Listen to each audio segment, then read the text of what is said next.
வேங்கு மர செடி நடலான்னு சொல்லிட்டு ஜேசிபியில் பள்ளம் எடுத்துருந்தோம். பள்ளம் எடுத்து இடைவிடாமல் மழை பெஞ்சதுனால வேங்கு மர செடி நட முடியல.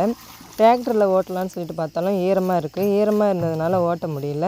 களைக்கொல்லி அடிப்போம்னு சொல்லிட்டு இருந்தோம். பக்கத்தில் தண்ணி இல்லாததுனால டேங்கரில் தண்ணி எடுத்துன்னு வந்து எங்கள் அண்ணா தண்ணி ஊற்றுறாங்க.